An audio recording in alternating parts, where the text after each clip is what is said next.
5 वर्षों में समाजवादी पार्टी ने इस प्रदेश में केवल दंगे दिए हैं, केवल दंगे दिए हैं और दंगों के जख्म से बहुसंख्यक समाज को केवल अपमानित करने का कार्य किया है। आप उठा करके देखिए मुजफ्फरनगर का दंगा।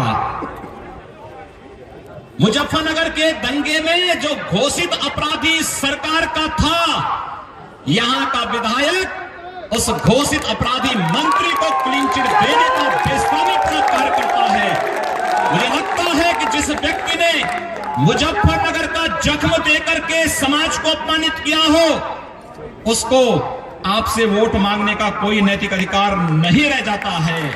सज्जनों, मुझे जब मैं मुजफ्फरनगर के दंगों की बात सुनता हूं, जब मैं कानपुर के अंदर कल्याणपुर में हुए दंगों की बात देखता हूं, रामनवमी का जुलूस नहीं निकल सकता। आखिर इसका कारण क्या? आज अगर ये स्थिति है तो आने वाले 20, 25, 30 वर्षों के बाद की कल्पना करिए। और इसीलिए मैं आप सबको एहसास कराने के लिए आया हूं, आपसे कहने के लिए आया हूं, ये जख्म देने वाला कोई दूसरा नहीं था। सत्ताएं बदली होंगी, वही मध्यकाल पुनः लाने का प्रयास हो रहा है। आप याद करिए, एक समय में जब इस देश के अंदर अकबर जैसा बादशाह था और उस समय उसके सिपहसालार के रूप में जयपुर का शासक, जयपुर का राजा मानसिंह अकबर का सहयोग कर रहा था, वह महाराणा प्रताप को मनाने के लिए जाता है कि अकबर भारत का बादशाह है, उसके साथ समझौता करो, उसके खिलाफ मत लड़ो। तो महाराणा प्रताप ने मानसिंह को डांटा था और कहा था कि तुम्हारे लिए वह बादशाह होगा, मेरे लिए वह विधर्मी है, मेरे लिए विदेशी आक्रांता है। मैं राजद्रोह नहीं, मैं देशभक्ति के लिए लड़ रहा हूं। देशभक्ति के लिए, अपनी देश की स्वाधीनता के लिए लड़ना राजद्रोह नहीं, यह राष्ट्रभक्ति है और अंतिम दम तक लड़ूंगा। स्मरण करिए महाराणा प्रताप के वचनों को।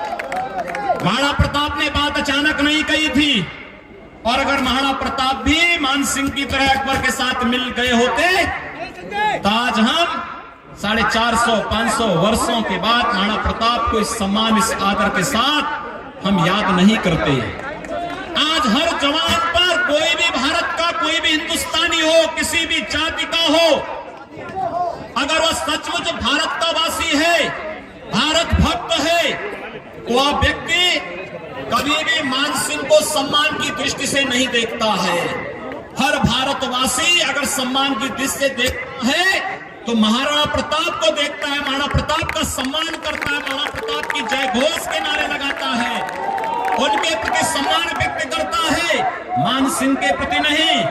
याद रखना, मानसिंह की जमात में पैदा हुए इन राजनेताओं को, जो कोई विधायक बन जाता है, कोई नेता बन जाता है, किसी सत्ताधारी दल का दलाल बन करके फिर हिंदू समाज पर अत्याचार करवाता है, उसको सबक सिखाने का अवसर हम सबके सामने कोई आया है। रामनवमी का जुलूस नहीं निकल सकता, और अगर यहाँ के भक्तगण राम जन्मभूमि, राम नवमी के जुलूस को अपने परंपरागत मार्ग से ले जाने का प्रयास करते हैं तो उन पर पेट्रोल बम छोड़े जाते हैं। उन पीढ़ी ने, हमारे पूर्वजों ने त्याग और बलिदान किया था, इसलिए हम लोकतंत्र के इस पर्व को इस रूप में उत्साह के साथ मना पा रहे हैं। अन्यथा